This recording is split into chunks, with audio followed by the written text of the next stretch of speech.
paz de nosso Senhor e Salvador Jesus Cristo. Estamos iniciando mais um programa EBD na TV. Nós estamos morando agora em Americana, São Paulo. Antes morávamos em Imperatriz, Maranhão.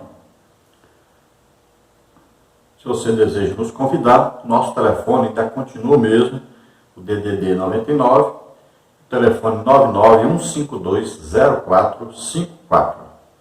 Nosso e-mail, Henrique, L de Luiz, H de Henrique, A de Almeida, S de Silva, henriquedas@hotmail.com. Entre em contato conosco e nós poderemos estar aí. Se você deseja que a gente envie uma apostila para ajudar nos custos, nós enviamos próximo do evento.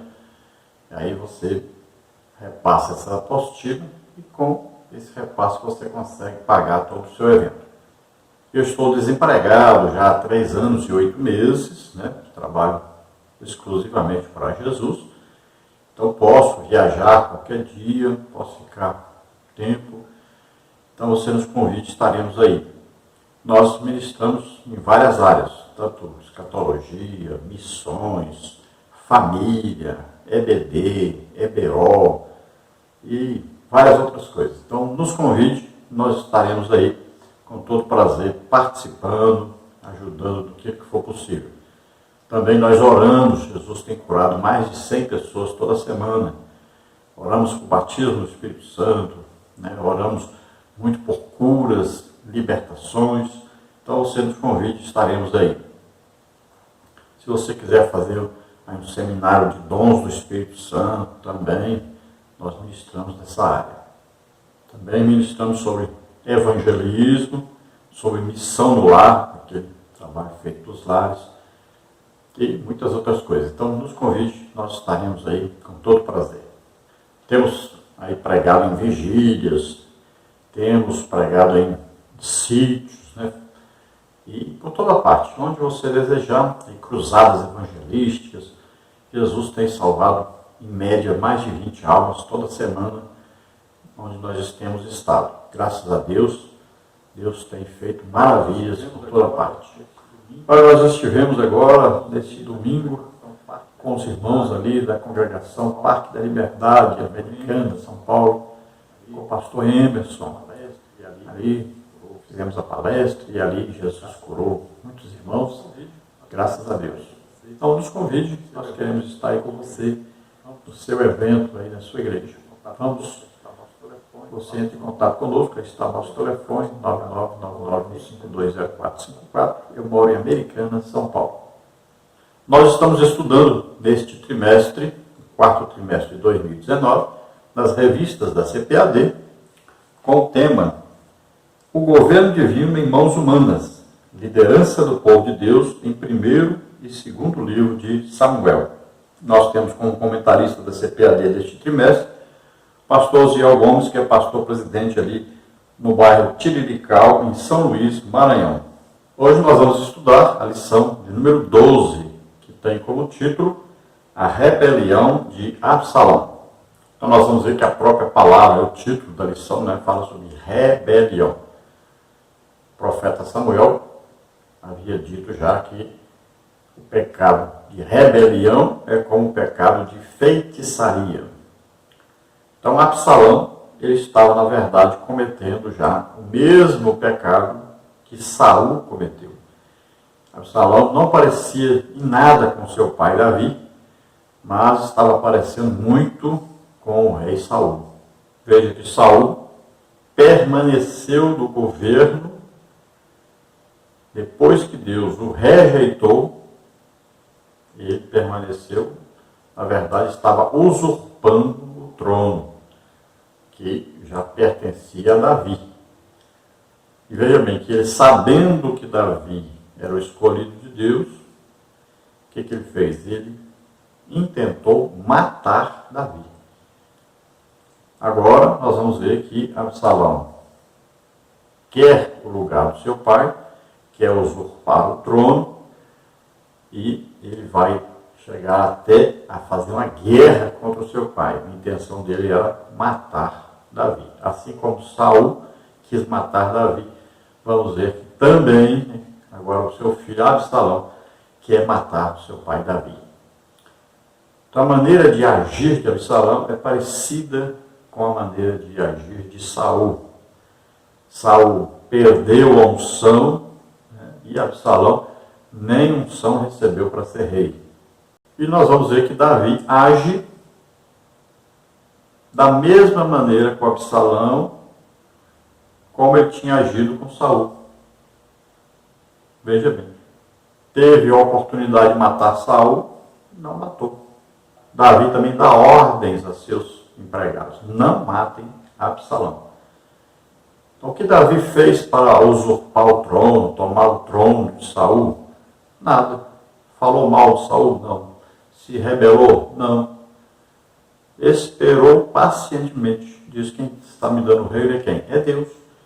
Então é Deus que vai me entregar o rei. O que ele fez com Absalão? A mesma coisa. Não fez nada. Ele sabia que Absalão estava armando uma rebelião. Sabia. O que ele fez? Nada. Do mesmo jeito que ele fez contra Saul. Então ele agiu da mesma maneira. Certamente ele deve ter pensado em Coré ou Corá, na sua rebelião contra Moisés. O que Moisés fez? Nada. Não matou, não fez nada contra. O que Moisés fez? Foi orar e dizer para Deus: faça a sua vontade. Haja do jeito que o Senhor quiser. Quem venceu Coré e seus seguidores, 252 pessoas que ele reuniu? Foi Deus quem tomou providência. Assim também Davi quanto a Saul. Mas Deus colocou Davi, ele esperou Deus tomar a providência e colocá-lo no lugar que ele lhe deu. Agora, com seu filho Absalão, a mesma coisa. Ele foge, como fugiu da casa de Saul, e espera Deus tomar uma providência. E Deus vai e toma a providência. E Joabe é que vai, desobedecendo ao rei, vai e mata Absalão. Então Davi retorna à sua posição de rei, sabendo que é Deus que está ali por detrás, está colocando ali de volta. Então ele está tranquilo.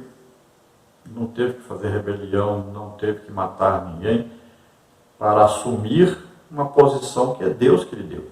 Então tem muita gente querendo forçar a barra, ter uma posição aí, né, na marra, querendo fazer rebelião para ocupar uma posição, né, tomar, né, a igreja dos outros.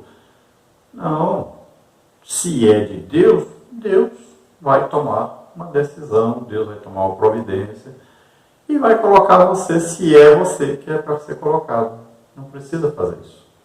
Um fato interessante nessa lição, que nós precisamos saber, é que o conselheiro de Absalão, Aitofel, que antes era conselheiro de Davi, ele é avô de Batseba. Ele é pai de Eliã, Eliã é pai de Batseba. Então veja só que isso é muito interessante. Por quê? Aitofel aconselha Absalão a possuir as concubinas do seu pai. Ele pede a Absalão 12 mil homens para perseguir Davi, num momento de fragilidade, para matá-lo. E nós vamos ver que Davi envia outra pessoa para aconselhar também Absalão, sem Absalão saber. E ele aconselha diferente de Aitofel. E ele diz: não, seu pai é como um animal ferido, se você atacá-lo agora, ele vai vencer você. Então ele torce aí o conselho de Aitofel. E isso é que dá a Davi prazo, né, para se recuperar, para se aí, organizar, para não ser morto. Então veja só, Aitofel, vendo que o seu conselho não for aceito por Absalão, ele vai para sua casa, arruma tudo e lá ele se suicida. Então nós vamos ver que Aitofel, ele tinha o quê? Mágoa de Davi, por Davi ter adulterado com a sua neta, ter desarrumado toda a sua família, né? Davi adulterou com Batseba. Aitofel, sendo então o avô de Batseba, deve ter ficado muito magoado, chateado com Davi. E agora ele queria a morte de Davi. Então ele fez de tudo para que Absalão matasse o seu pai.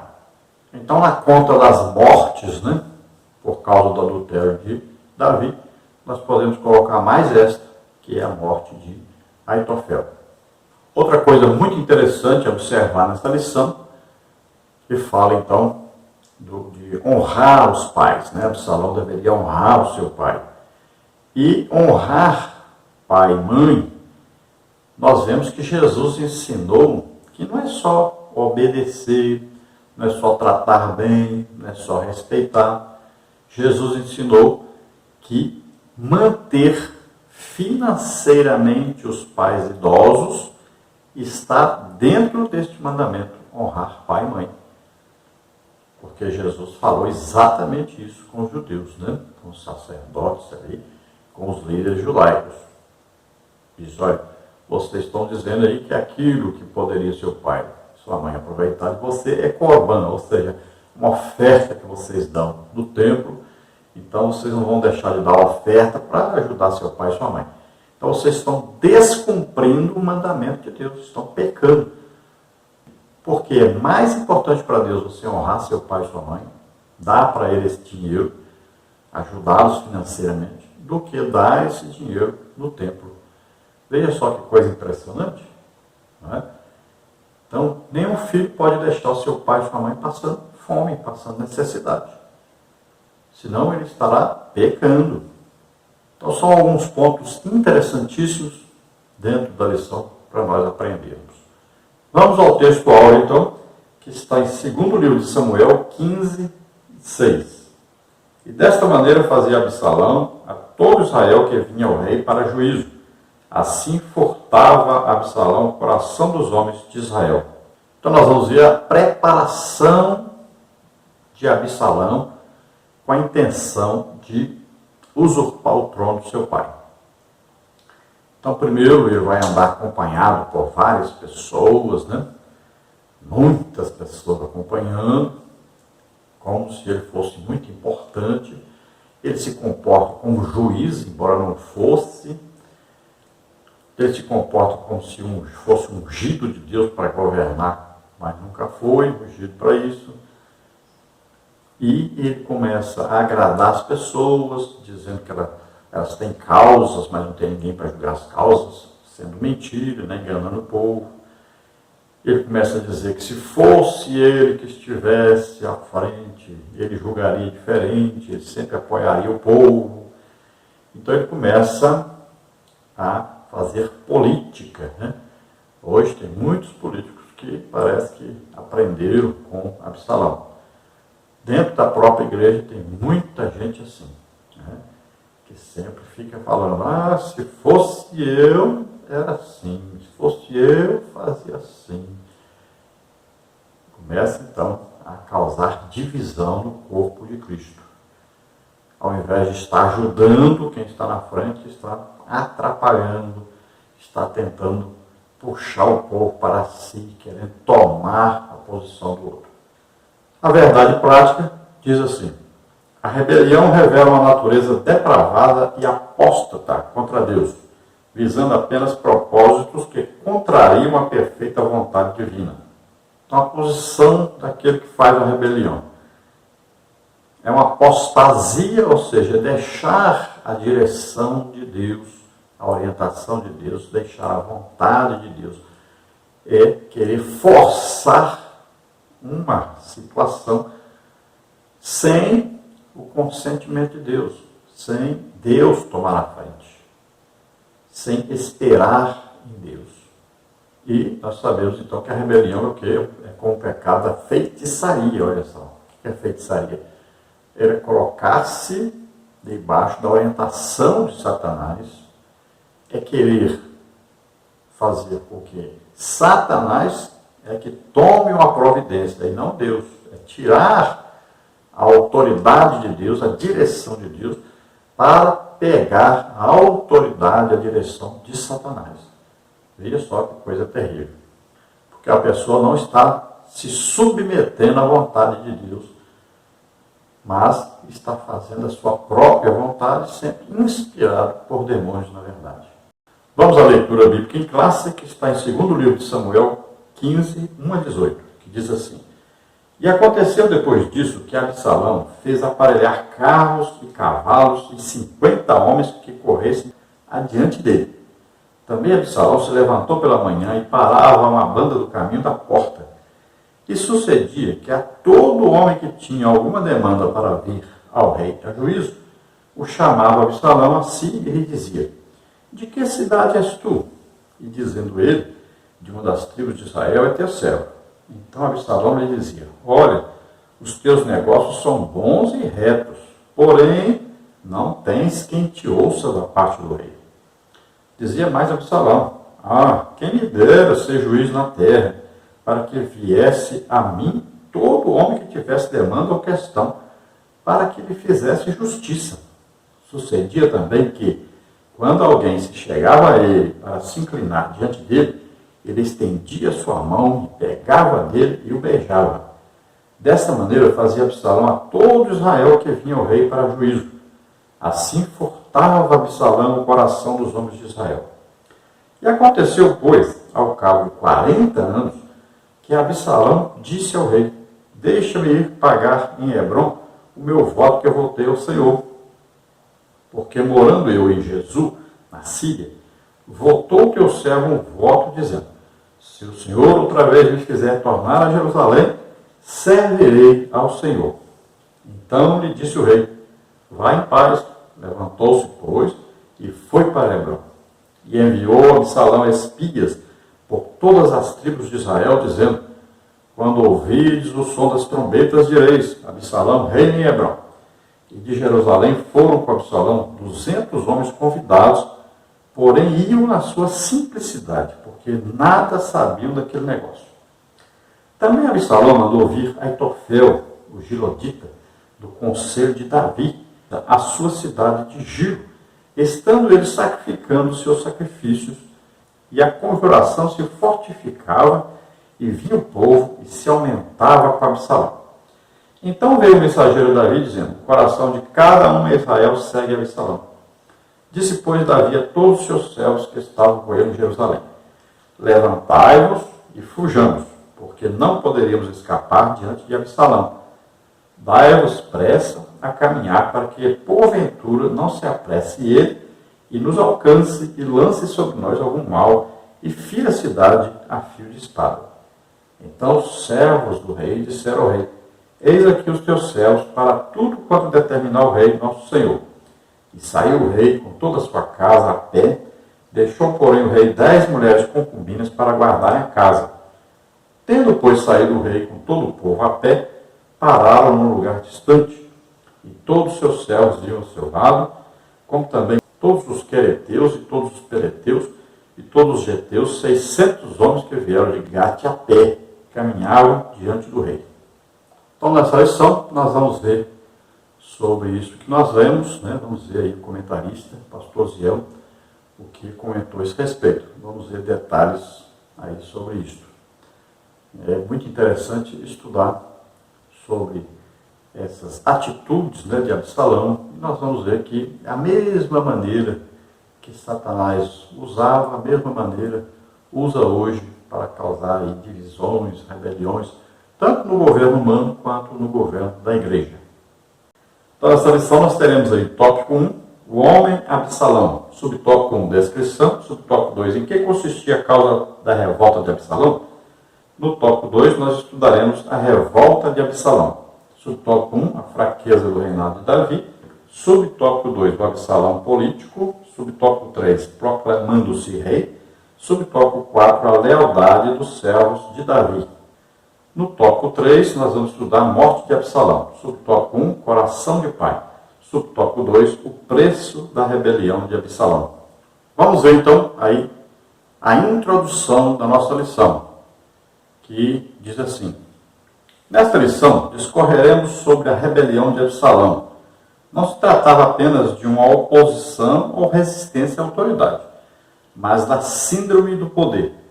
O assassinato de seu irmão Aminon não foi apenas um feito vingativo, mas a oportunidade de excluir um rival que estava na linha de sucessão ao trono, como está em 2º livro de Samuel 13, de 20 a 39. Absalão era um oportunista, perspicaz, valendo-se de sua beleza física e carisma incomum, procurou derrubar o próprio pai na esteira das falhas governamentais, buscando apoio dos descontentes para reinar, prometendo que julgaria todos com equidade e rapidez. Então nós vemos aí que Absalão, que ele tinha era um desejo terrível pelo poder. Ele queria de todo jeito ser o rei. E quando ele mata Amnon, então pode-se perceber que não foi apenas por ele ter aí possuído sua irmã, estuprado sua irmã, por causa desse incesto, né? Esse ato de ter uma relação sexual com a irmã. A Tamar era irmã de Absalão e Amnon era irmão apenas por lado de pai. Então olha só, quando ele então estupra Tamar, Absalão guarda isso e depois vai e manda matar então Amnon.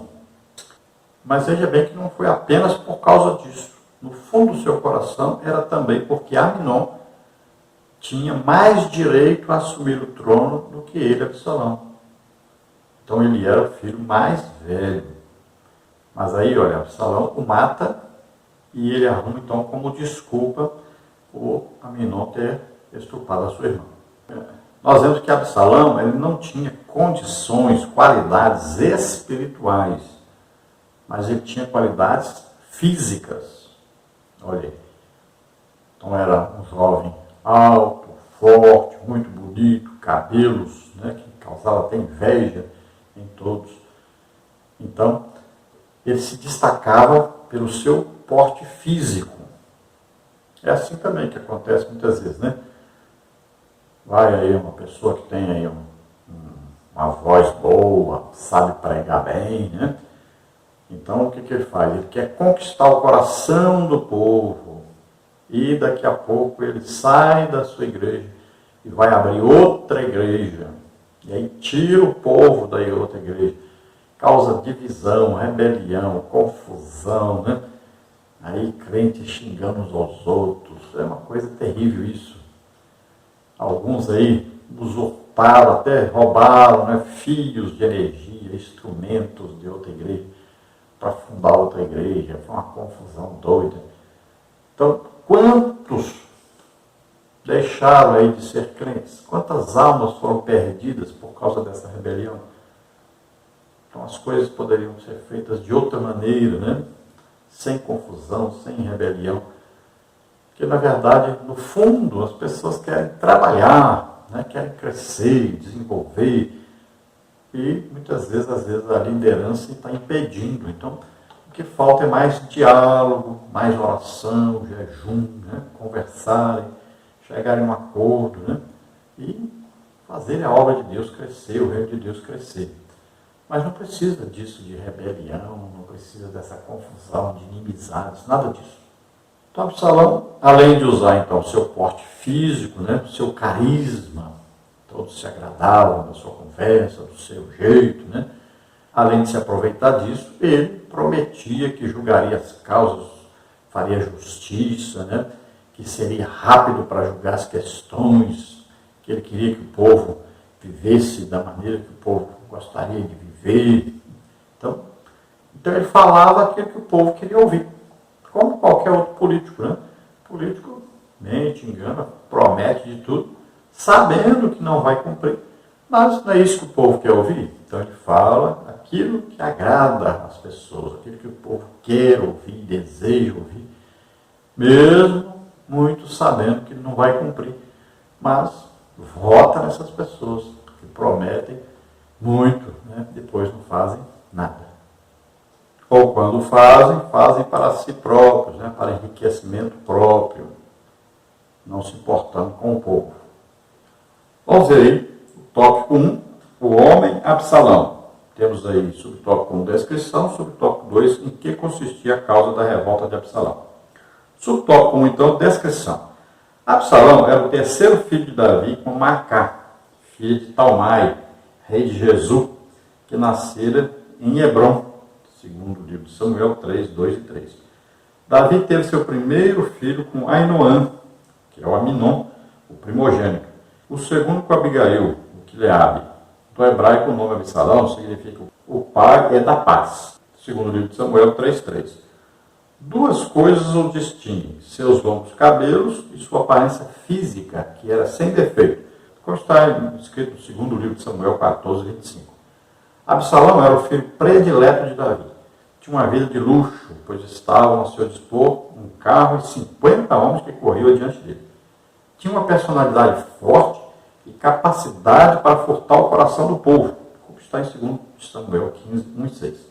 Biograficamente, há muitos detalhes sobre o homem Absalão, em especial quanto à beleza física, mas nenhum destaque para a sua vida espiritual. Então veja que Absalão era o terceiro filho, então ele estava na terceira posição para ocupar o cargo. Então nós vemos que, primeiro, Aminon, que era o candidato a assumir, que é o filho mais velho, primogênito que assumia o lugar do pai. Depois tinha Quileabe, mas parece que Quileabe não lutou para assumir o trono, não tinha desejo de assumir o trono, não era uma pessoa ruim. E o terceiro aí, candidato à sucessão, por idade, era o Absalão. Nós sabemos que para Deus, o escolhido de Deus não era nenhum deles, era Salomão, que era filho de Davi com Batseba. Então, o primeiro filho, Aminon, filho de Ainoã. O segundo filho de Davi, então, era Quileabe, que era filho de Abigail. E o terceiro filho, Absalão, filho de Macá. Estes eram aí os filhos mais velhos, então, que tinham direito a assumir o trono caso Davi viesse a morrer. Então, Absalão toma a decisão de tomar o poder, Ele toma a decisão de guerrear contra Davi. Ele mataria Davi e assumiria, então, a posição de rei no lugar do seu pai. Olha só que coisa terrível. Então, a Bíblia chama atenção para a parte física de Absalão. Cabelos muito bonitos, ele é uma pessoa muito bonita, porte elegante, porte físico muito bom, e uma imensa capacidade de atrair as pessoas por causa do seu carisma pessoal, sua maneira de tratar as pessoas. Então, cativava as pessoas. Davi criou Absalão como filho predileto. Então, Absalão foi criado de maneira diferente e sempre ele pensava assim: eu tenho total apoio do meu pai. Então, ele fazia o que queria, foi criado como aquele filho, filho de rico, pensando que que pode fazer qualquer coisa, ninguém vai repreendê-lo. E ele tinha aí 50 homens que o acompanhavam. Para onde ele fosse, tinha 50 homens ali como uma guarda real. E ele fez, então, isso crescer mais ainda. O povo admirava quantas pessoas andam com Absalão, que importância que Absalão tem.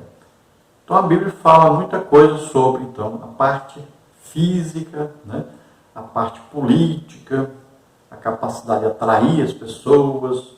Então, fala muito das coisas humanas a respeito de Absalão. Mas, espiritualmente, não fala nada. Não diz se ele era uma pessoa que lia a palavra de Deus, se frequentava o tabernáculo, oferecia sacrifícios, se era um homem de oração, nada disso. A Bíblia não fala nada sobre ele dentro desse assunto espiritual. Nós hoje na igreja, nós temos muitas pessoas assim. Pessoas que acham que porque fizeram um curso de teologia, agora pronto, já podem tomar o lugar do pastor, já podem tomar o lugar de todos os obreiros. Ele não tem experiência, ele nunca sofreu por o nome de Jesus, não é um ganhador de almas, não tem um dom do Espírito Santo, nada espiritual, praticamente nada. Mas tem cursos, às vezes tem aí dinheiro, tem um bom emprego, então acha que por causa disso já pode tomar logo a igreja, já pode assumir o lugar do pastor, dos obreiros. Tem muita gente assim hoje na igreja. Pessoas que a gente fica até admirado. Pessoas que não têm condição de governar nem a sua própria casa, imagine a igreja. E está hoje se amontoando esse tipo de gente na igreja. Subtópico 2, em que consistia a causa da revolta de Absalão? Podemos asseverar que Davi é o grande responsável pelo desastre que aconteceu no seio de sua família devido às suas faltas. Sua queda enfraqueceu espiritual e moralmente sua família. Assim, primeiramente, vem o estupro de Tamar por Aminon, depois a morte deste por Absalão, que teve que fugir e ficar distante do pai por 3 anos. O retorno de Absalão por parte da estratégia de Joabe não foi muito bom, pois ao retornar Davi fica sem falar com Absalão por aproximadamente 2 anos. Isso resultou em grande ódio e amargura no seu coração para com o pai.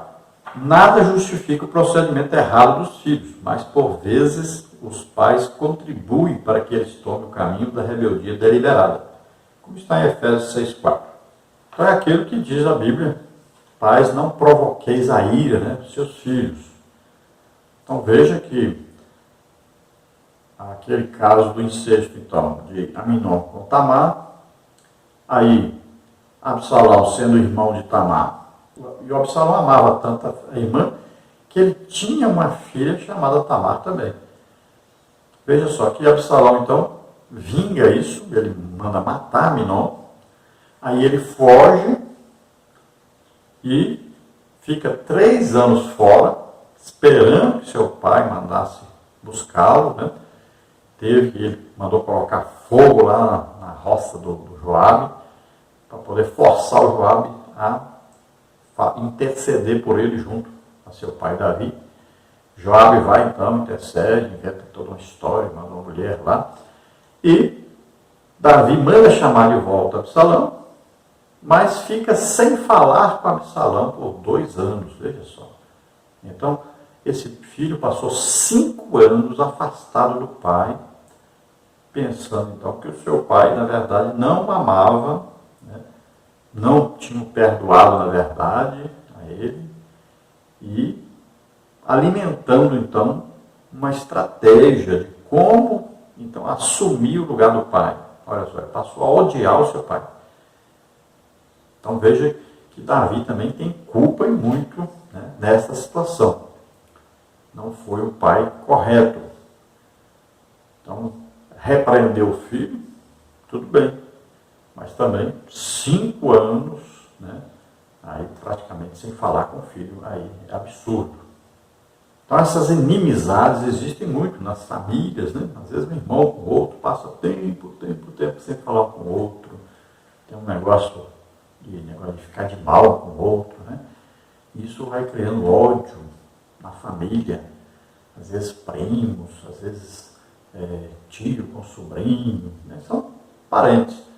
Ficam de mal com o outro, passam tempos e tempos sem conversar com o outro. Isso vai aumentando a inimizade, Às vezes a pessoa nem sabe por que o outro é inimigo dele, mas vai acompanhando a mesma inimizade.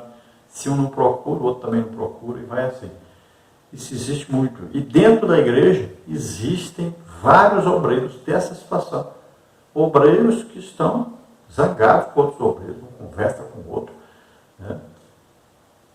Quando fala alguma coisa, fala Pai do Senhor e pronto, que não é Pai do Senhor nada, Então existem essas inimizades dentro da igreja, muitas vezes por parte da própria liderança da igreja, por incrível que pareça.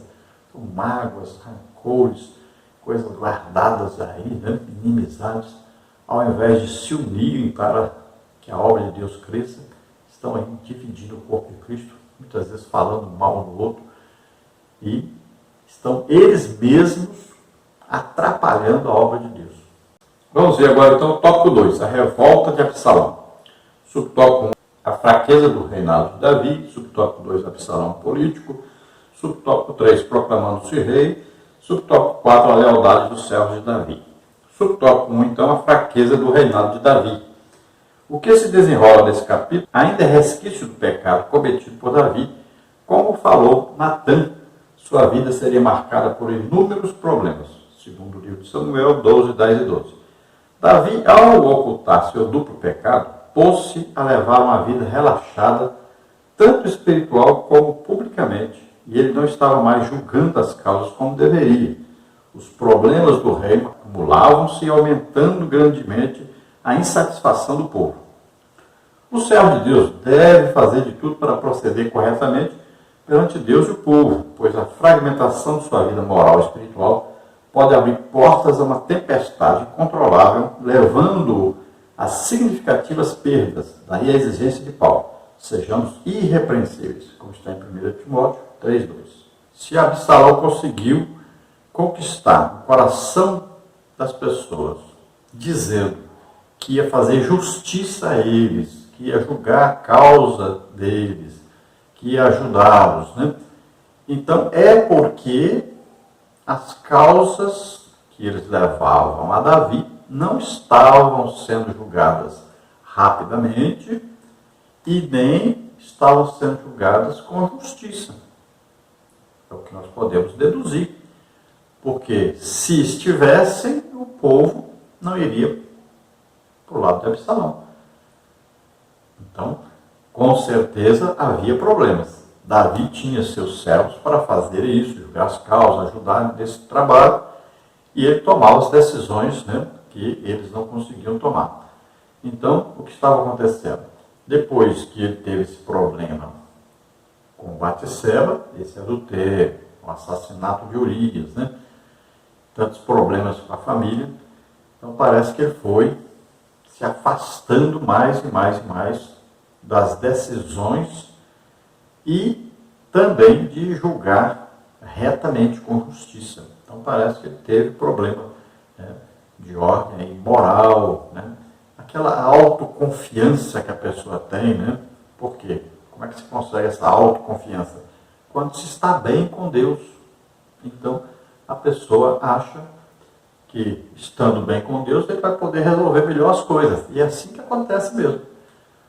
Quando você está vivendo, jejuando, orando, fazendo a obra de Deus, ganhando almas e tal, você adquire aí uma confiança maior em Deus.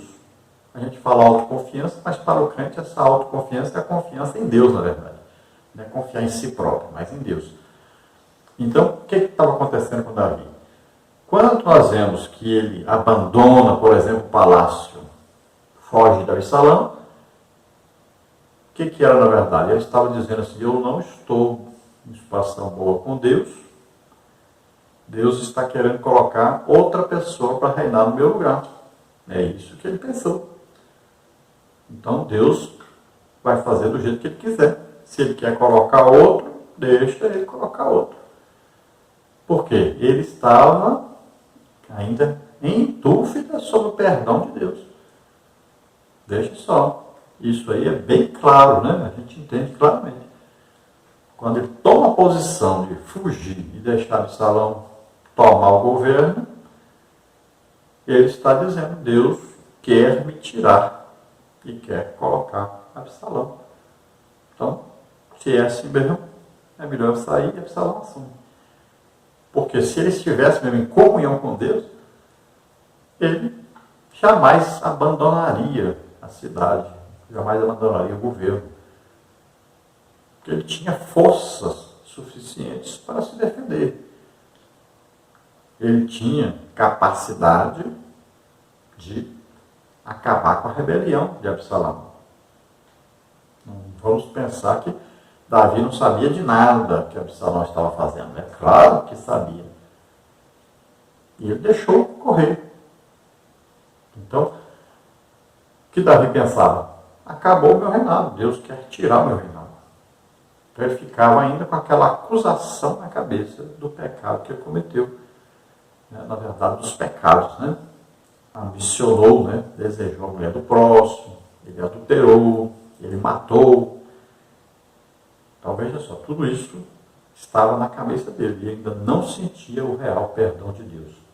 Subtópico 2, o Absalão político. Há um registro do plano da insurreição de Absalão em 2 Samuel 15, de 1 a 12. Ele trabalhou incansavelmente durante 4 anos para pôr seu plano em prática, a revolta contra seu pai. De duas maneiras, Absalão procura impressionar o povo. Primeiro, se exibindo com carros, cavalos e homens que corriam diante dele. Segunda, a lisonja.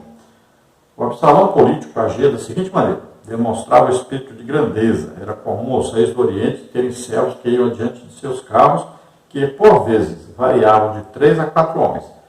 Mas Absalão apresentava-se com 50, como está em 2 Samuel 15:1. Ainda exercia uma função que não era sua. Ele sentava-se à porta da cidade como juiz, mas não o era. Apresentava as falhas no setor administrativo do rei, dizendo que não havia pessoas capazes indicadas pelo rei para atender o povo.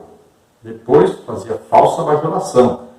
E ele dispensava algo que era digno a todo filho do rei: reverência. Antes demonstrava falsa humildade, tudo não passava de dissimulação. Ainda falsa devoção a Deus, dizia que havia feito um voto a Deus, mas tudo era apenas uma ação mentirosa para enganar o rei.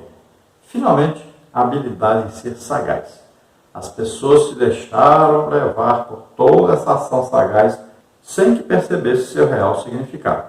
Então, Absalão, durante 4 anos, ele trabalhou incansavelmente.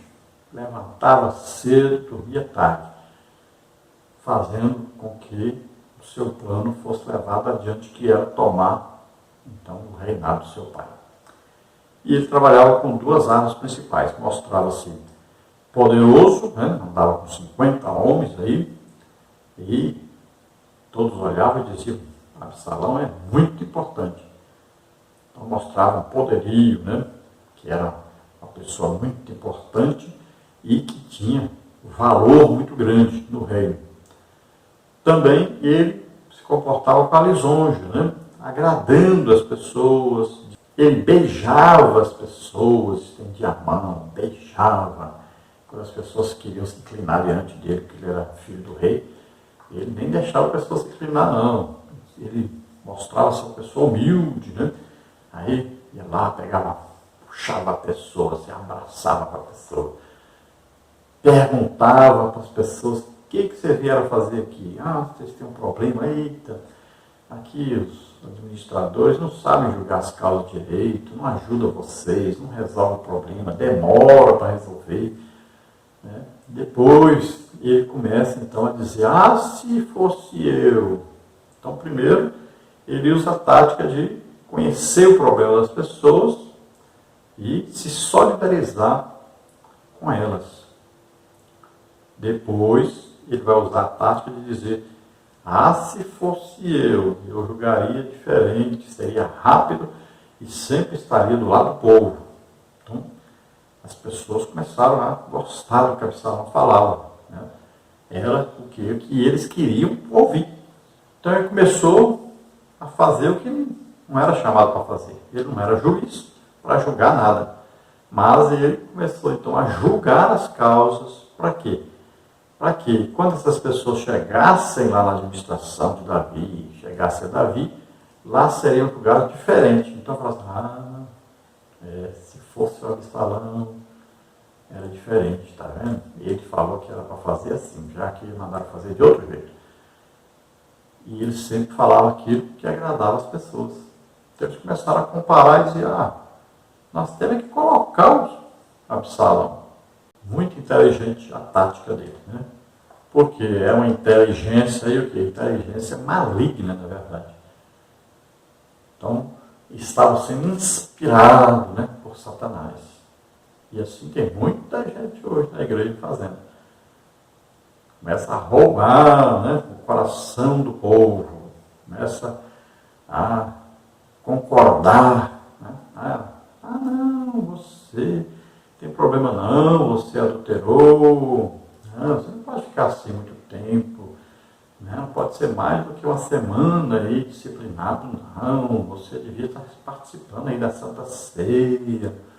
Né? E vai assim.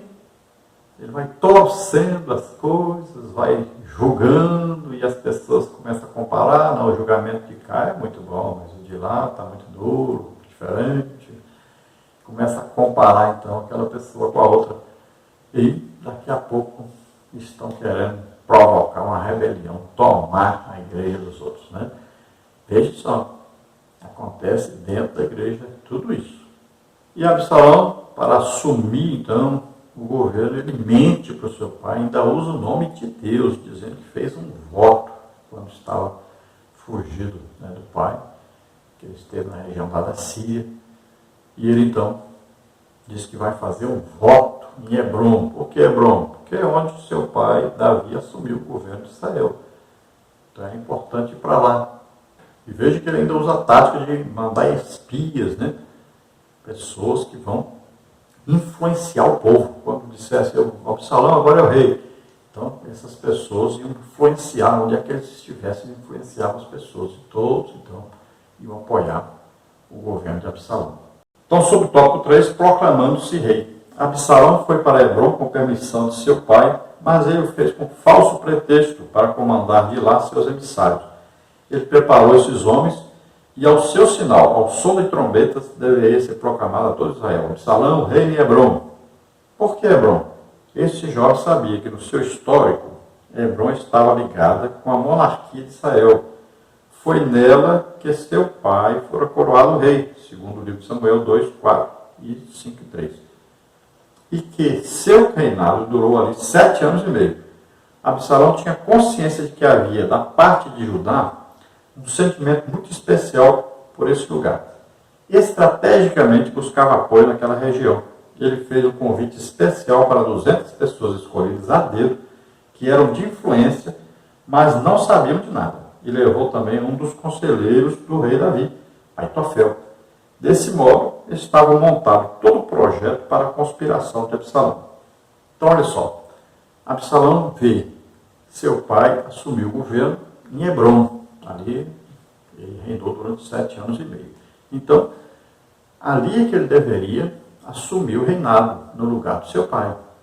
Ali era uma posição importante, um lugar importante, né? E que as pessoas se lembravam de que ali que Davi assumiu o reinado. Então as pessoas ali eram importantes. Seria assim, como pessoas hoje, né, no Rio de Janeiro, por exemplo, que já foi capital do Brasil. Então existem ali forças políticas, né, que são importantes, porque é uma antiga capital. Então é isso que o Absalão pensou.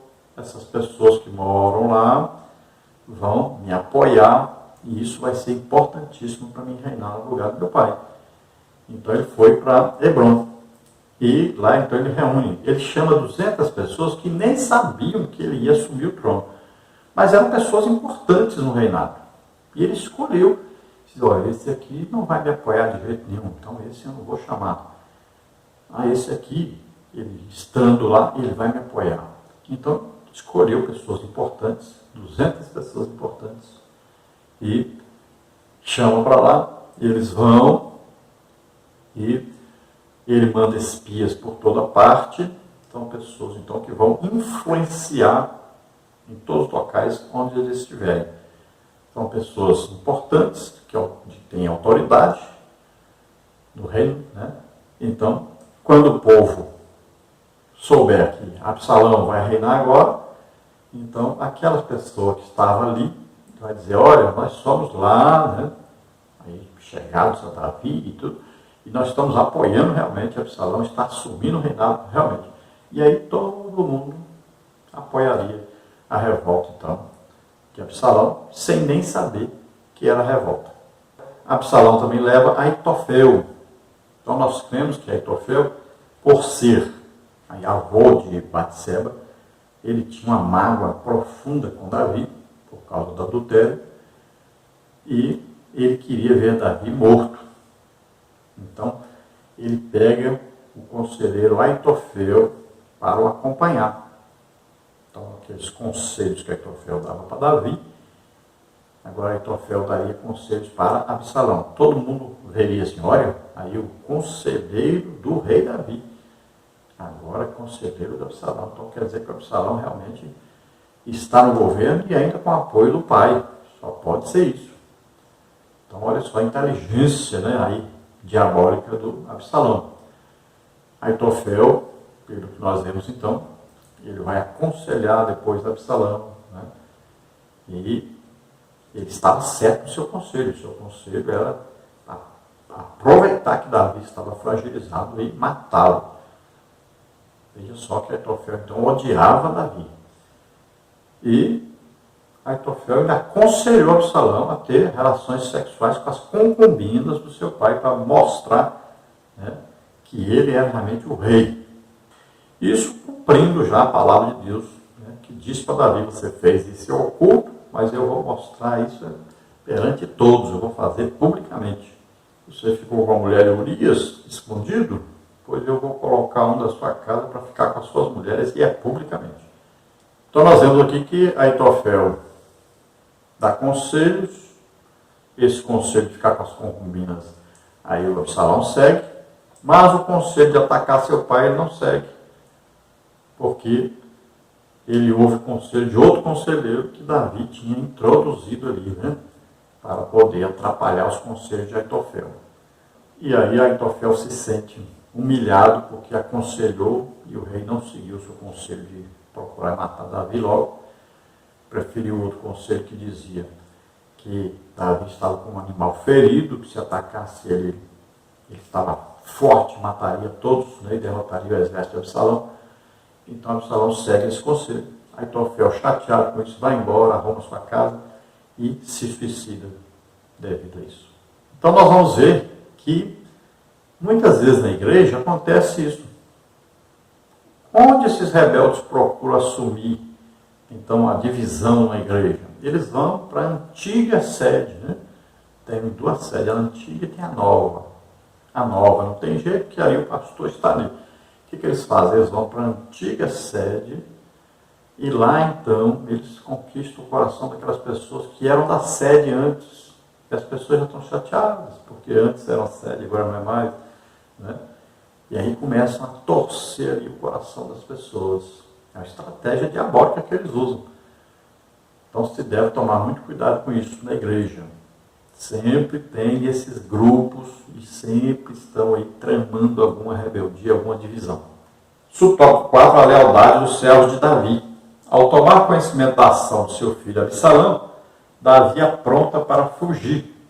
Sem dúvida, isso era a consequência da espada que viria sobre sua casa, como fora profetizado.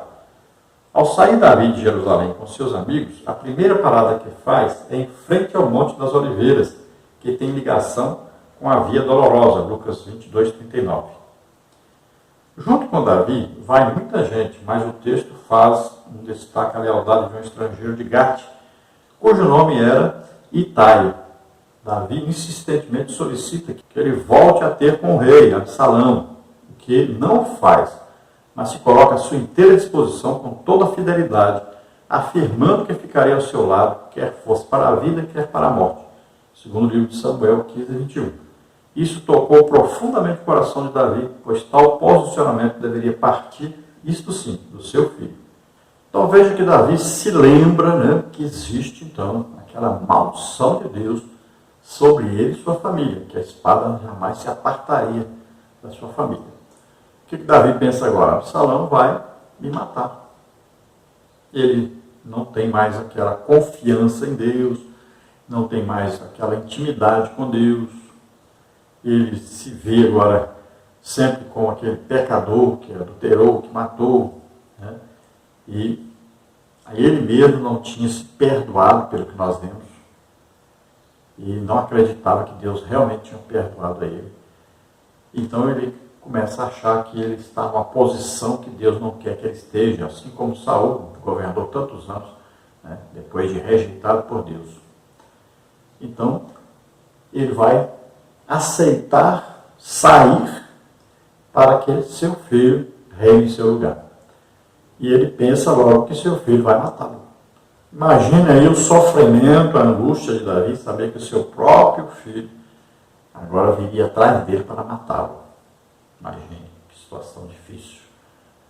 Ele não estava se importando tanto assim com o reinado, porque quem deu foi Deus, né? Ele estava lá cuidando de ovelhas. Nem merecia isso. Ele não estava se importando com isso. O problema dele era seu próprio filho, ali usurpando o seu trono e querendo matá-lo agora. E agora ele se encontra com um estrangeiro que o trata como o seu filho deveria tratá-lo. Então, um estrangeiro que é fiel realmente a Davi, que ama realmente Davi. Veja só. Então, Davi ali faz uma comparação, né? Esse aqui está agindo como deveria o meu filho agir. Tópico 3, a morte de Absalão. Subtópico 1, coração de pai. Subtópico 2, o preço da rebelião de Absalão. Subtópico 1, então, coração de pai. Davi teve de montar seu exército para lutar contra o próprio filho, dividindo-o em 3 companhias. Uma sob a liderança de Joabe, outra de Abisai e a outra de Itai. Ele se propõe a ir para o combate, mas o povo não permite. 2 coisas importantes devem ser entendidas aqui. A primeira é o valor que o povo via em Davi. Sendo ele um grande guerreiro, uma pessoa capaz, ainda que estivesse pagando um alto preço, as pessoas sabiam do seu valor. 18:3 e 1 Samuel 18:7 e 29:5. E que por causa disso, ele era o alvo principal. A segunda é que o povo queria evitar que o próprio pai tivesse que confrontar o filho. Todos viam a dor que Davi sentia ao formar aquele exército para lutar contra seu filho. Por isso pediu que se tratasse o jovem com brandura. Então qual era a grande preocupação de Davi? É que quando um rei atacava para tomar o governo de alguém, ele matava todo mundo na cidade. Então Davi toma a providência de sair da cidade. Assim, Absalão não invadiria Jerusalém, mataria todos. Então ele teria que ir atrás do seu pai. Então quem estava fiel a Davi, estava com Davi. Então ele teria que matar quem estivesse com Davi. Essa é a estratégia de Davi. Davi monta ali então 3 companhias, né? Cada um com a sua função. E ele já encomenda, olha, trate o jovem Absalão com brandura, não vão matá-lo, não precisa matá-lo. Quando eles perder a guerra, então nós vamos providenciar para que ele se arrependa, volte atrás. Então é isso que Davi queria. Ele amava o seu filho, ele jamais queria que seu filho morresse. Então ele faz uma encomenda para todos. Olha, não matem, tratem com brandura. Era só para prender Absalão. Afinal de contas, é um pai que está ali. Então Davi, ele se prontifica a entrar na batalha. Ele defender a todos que estavam com ele. E ele sabia que, muito provavelmente, ele morreria ali. Mas ele já estava velho. Então as pessoas não permitem, dizem, de jeito nenhum, você não vai entrar na batalha, porque você já está muito velho para lutar aí, pegar uma espada e sair aí, lutando com os outros. E também nós vemos aí que talvez no coração de Joabe já existia ali a posição de não obedecer o rei, e ele então mataria Absalão. Então ele não queria que o rei estivesse presente no meio da batalha. Então quem estava com Davi, eles realmente amavam Davi e sabiam da importância de Davi. Sabiam que quem tinha escolhido Davi era Deus. Sabiam que Davi passou aí 18 anos, nunca atacou Saul, nunca montou nenhuma rebelião contra Saul. Então Davi se comportou esperando sempre com paciência a posição de Deus, a decisão de Deus, que hora que ele deveria assumir. Então ele sempre foi um homem que lutou as lutas de Israel, venceu o gigante Golias e lutou várias vezes contra os filisteus. Então foi um homem guerreiro. Sabiam que Davi fez muita coisa pelo povo de Israel, trouxe a união a todas as tribos. Então era uma pessoa muito considerada, além de ser um salmista, Então, ele tinha um grande valor para o povo o amava. Agora, o povo, em geral, tinha sido enganado por Absalão e apoiado Absalão. Mas eles não sabiam que tudo era uma rebelião. Então, Davi agora toma a posição de sair e colocar o exército para defender suas próprias vidas, E ali, então, formado 3 companhias. Todos sabiam que Absalão seria capaz de matar seu pai, mas eles sabiam também que Davi jamais mataria o seu filho. Ele preferiria morrer. Subtópico 2, o preço da rebelião de Absalão. A batalha de Absalão pelo trono, ou seja, sua rebeldia em troca do poder, custar-lhe a vida. Os homens de Davi entraram em combate. A vitória facilitou a vitória de Davi pelo fato de a floresta na qual os homens de Absalão embrenharam-se ser traiçoeira.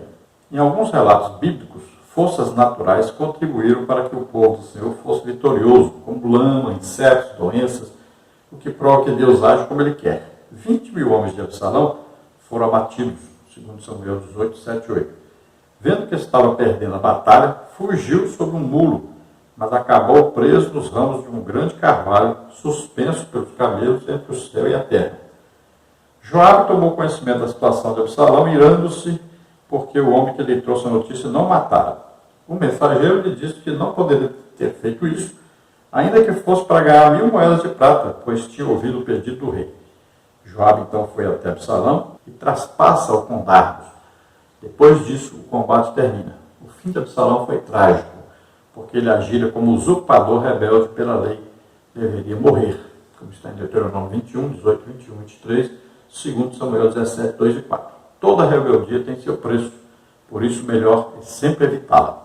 Então veja bem que do lado de Davi tinha um general muito experiente, né? Joabe, que era primo de Davi.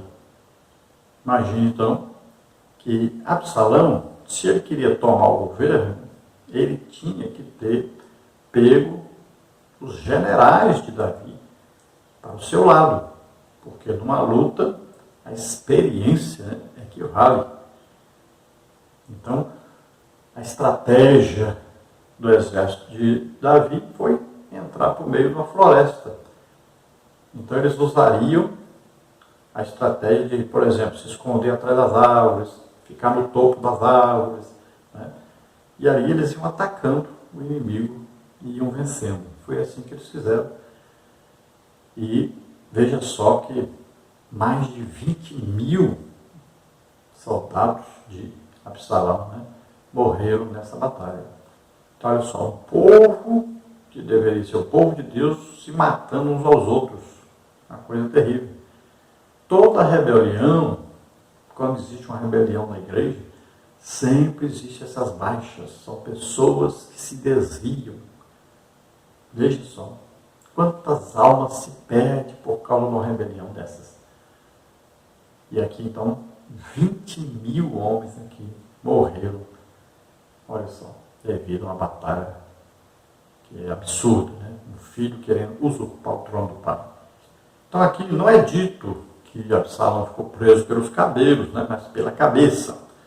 Então se crê que Absalão, montado num muro, fugindo por meio do mato, no meio das árvores, ele acaba então ficando preso com sua cabeça num galho de uma árvore. Então, ele ficou suspenso, né, da terra.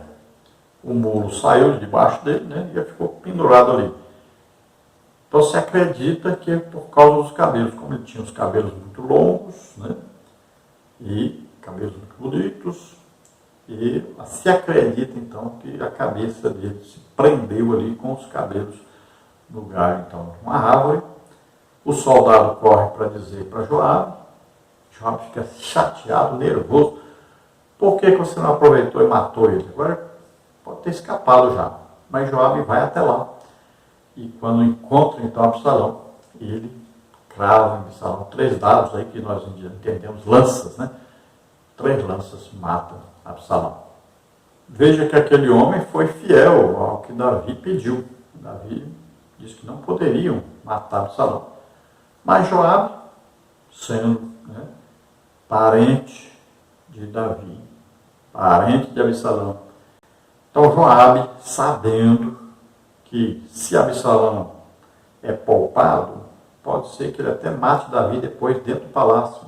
E ele não desistiria de tomar o trono de Davi. Então Joabe decide matar Absalão. Então tudo parente, né? Parente de Davi, parente de Absalão. Então Joabe toma a atitude de matar Absalão.